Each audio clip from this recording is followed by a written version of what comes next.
Pertama-tama kami sampaikan bahwa pada tahun 2023 sebenarnya kita sudah membuat prediksi untuk semua. Dalam hal ini kalau Intel ada KIR Intel di tahun 2024, maka kita juga buat KIR Intel atau prediksi di apa yang akan terjadi di tahun 2024 dari sisi serangan siber.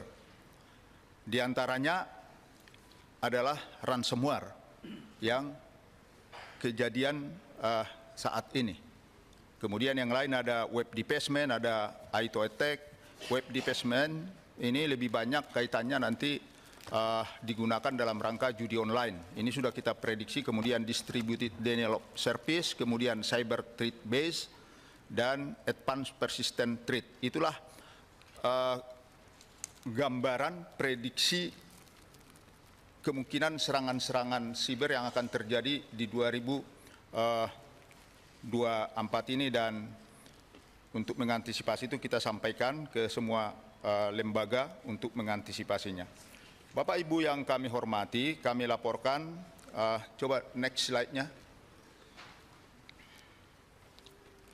Tadi sudah disampaikan bahwa ada 3 lokasi, yaitu pusat data sementara 1 yang ada di Serpong, kemudian pusat data 2 yang ada di Surabaya, dan yang ketiga adalah di Batam, seperti yang tertera di slide.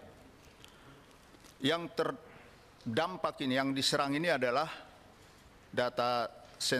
pusat data sementara yang ada di Surabaya, di mana tadi sudah dijelaskan oleh Bapak Menteri apa isinya dan apa yang ada di pusat data ini, dan kementerian lembaga mana yang terdampak, semua ada listnya.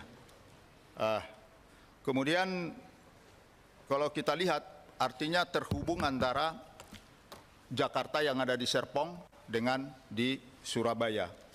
Kemudian tentu kita dalam mengatasi ini menggunakan Perpres 47 tahun 2023 tentang strategi keamanan siber nasional dan manajemen krisis siber nasional, sehingga langkah-langkahnya jelas. Maka ketika tanggal 20 Juni kita mendapat laporan bahwa terjadi serangan atau down di Surabaya, maka kami segera melakukan rapat koordinasi pada hari itu juga dengan tim Insiden Respon Team yang ada di PDNS 2, kemudian ada tim Kominfo, dan pada rapat itu disampaikan bahwa PT Telkom selaku pengelola data center sementara ini harus melakukan isolasi seluruh infrastruktur dan sudah dibangun infrastruktur sementara, melakukan pencarian PM yang bisa diakuisisi untuk dapat dilakukan forensik, karena memang kami dari sisi keamanannya untuk itu sangat perlu. Kemudian melakukan pengumpulan log perangkat keamanan, melakukan proses recovery awal, dan menginventarisir data yang terdampak. Ini di rapat itu kita sampaikan ke Telkom Sigma. Kemudian dalam rapat ini Kominfo selaku penyelenggara PDNS 2 memetakan aset tenan terdampak, memberikan informasi awal terkait kondisi pada seluruh tenan, kemudian verifikasi informasi tenan yang memiliki backup, tadi sudah disinggung oleh Pak Menteri, pendataan layanan terdampak, menyiapkan standing statement terkait insiden yang terjadi mengingat eskalasi dampak ke beberapa instansi dalam layanan publik. Kemudian dalam rangka menangani insiden tersebut, BSSN segera pada hari itu juga mengirimkan tim tanggap insiden yang selalu standby di Ragunan untuk membantu tim yang ada di sana, yaitu timnya Telkom Sigma, dan tentu juga kami segera akan melakukan evaluasi kenapa sampai terjadi, walaupun evaluasi tentu hal-hal yang umum dulu, di samping juga akan melakukan forensik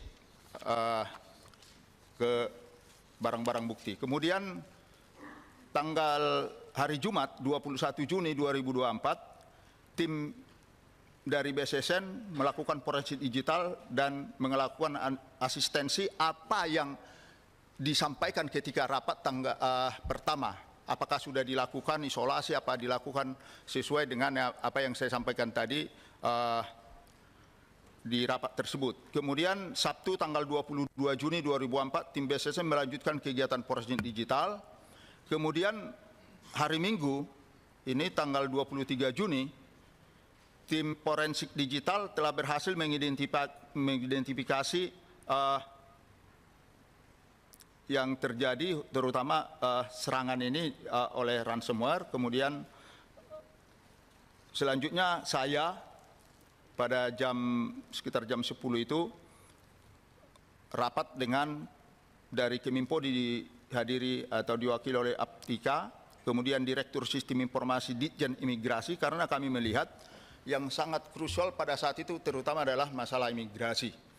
Dalam rapat tersebut saya tanyakan imigrasi kondisinya, kemudian dari imigrasi menyampaikan mereka masih punya data di pusat data mereka yang lama, yang tidak digunakan. Sehingga pada saat itu saya sampaikan, kalau kamu upkan kembali itu, butuh berapa lama, kapan? Dia sampaikan bahwa nanti hari Senin, maksudnya besok, pukul 07.00 sudah bisa, kami akan kerja malam ini. Kemudian itulah keputusannya, sehingga memang besoknya imigrasi ini bisa bisa operasional. Saya kira itu yang kita laksanakan di tanggal 23. Kemudian tanggal 24, karena situasi terutama juga di media, kami melakukan rapat di kantor Keminfo, dihadiri oleh Bapak Menteri dan Wakil Menteri, kemudian diwakili dari Telkom Sigma, dan juga dari kami kemudian dilanjutkan dengan konferensi pers. Saya rasa teman-teman media tahu, karena itu adalah konferensi pers, dan pembukaan di konferensi pers itu saya menyampaikan permohonan maaf kepada masyarakat dari pemerintah tentunya, karena kita sesuai yang disampaikan Ibu Ketua tadi, memang terganggu masyarakat ini. Jadi sebagai pemerintah kita menyampaikan permohonan maaf, baru saya jelaskan materi yang terkait dengan press release tersebut, konferensi pers tersebut. Kemudian hasil forensik dilakukan tanggal 25 sampai 26, hasil forensik sebenarnya sudah ada tanda-tanda bagaimana proses masuknya. Tentu ini masih dalam kegiatan yang dilakukan oleh forensik. Bapak Ibu sekalian yang saya hormati, kemudian Rabu tanggal 26 Juni 2024 dilakukan lagi konferensi pers dan rapat di Kominfo yang diwakili Ditjen Imigrasi dan Komunikasi Publik serta Direktur Network IT PT Telkom Sigma untuk menyampaikan update, karena memang kita harus sampaikan ke masyarakat apa yang sudah kita lakukan dan perkembangannya. Itu kita lakukan hari Rabu, bahwa PDNS 2 setelah kita analis dan kumpulkan data-data dan informasi bagaimana suatu serangan yang bersifat dekripsi ini membutuhkan waktu yang lama, tentu kita menyampaikan secara resmi bahwa data yang ada di PDNS 2 yang Surabaya itu semua terenkripsi. Terenkripsi artinya tidak bisa dioperasikan. Data itu ada di situ, tapi terenkripsi tidak bisa dioperasikan. Kemudian kami mengecek juga, meyakinkan bahwa isolasi terhadap sistem PDNS yang terdampak dan pemutusan protokol komunikasi antara dengan PDNS 2 dan Batam ini kita yakinkan dan kita sampaikan. Kemudian melakukan pengumpulan, tetap melanjutkan pengumpulan peserta bukti dari sistem elektronik yang terdampak, ini kaitannya dengan forensik. Kemudian melanjutkan investigasi dan eradikasi proses terjadinya ransomware, melakukan. Nah, setelah itu baru juga kita menyampaikan bahwa kita sudah melakukan perkuatan kepada tempat-tempat yang tidak serang, seperti di Serpong, yaitu pusat data sementara nomor 1, karena memang itu prosedur sesuai dengan manajemen krisis ini. Kita yakinkan, kita perkuat, bahkan kita taruh satu tim di sana, on-site di Serpong sampai saat ini, demikian juga yang ada di Batam. Kemudian yang di Surabaya tetap diisolasi seperti kondisi saat ini. Kemudian sebagai langkah antisipasi ke depan, tentu kami mengikuti langkah-langkah, tahap-tahap yang telah dibuat oleh Keminfo, yang tentunya kita mendorong, karena kita sudah membuat Perban nomor 4 tahun 2021 tentang pedoman manajemen keamanan informasi sistem pemerintahan berbasis elektronik dan standar teknis dan prosedur keamanan sistem pemerintahan berbasis elektronik, terutama pada pasal 35 ayat 2 yaitu masalah backup. Itu tertuang di situ, di sebuah pusat data. Ini kita sudah sampaikan, dan memang kami melihat secara umum, mohon maaf Pak Menteri, permasalahan utama adalah tata kelola, ini hasil pengecekan kita, dan tidak adanya backup. Kira-kira Bapak Ibu yang saya hormati, demikian yang bisa saya sampaikan. Tidak ada peta apa?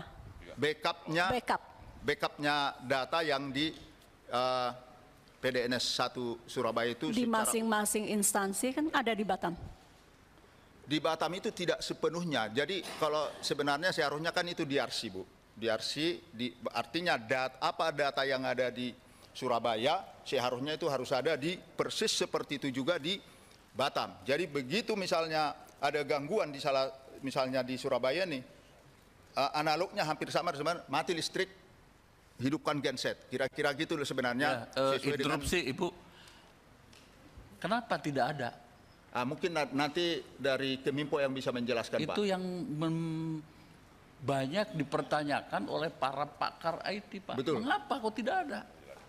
Begitu. Terima kasih. Ya, baik. Nanti akan dijawab. Ranahnya Pak Keminfo ya, yang nanti akan dijawab. Siap. Tapi sedikit saja, berapa persen yang terbackup di Batam? Berapa persen yang terbackup di Batam? Hanya 2% dari data hanya 2%. Ya, itu dari data yang ada di Surabaya, PDNS yang 2. dikunci oleh ransomware di Surabaya. Betul. Hanya 2%. Ya, makanya itu tidak dikatakan DRC. Hanya tempat penyimpanan data. Oke, Pak, lanjut, Pak. Ya. Jadi Ibu Bapak sekalian yang hormati dan teman-teman dari media hadir di sini, kami tentunya sebagai dari sisi keamanan kami harus menyampaikan yang terkait dengan keamanan. Demikian Ibu, kami kembalikan kepada Ibu pimpinan. Terima kasih.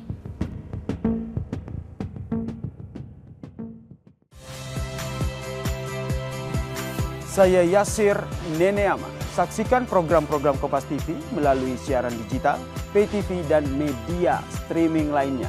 Kompas TV, independen, terpercaya.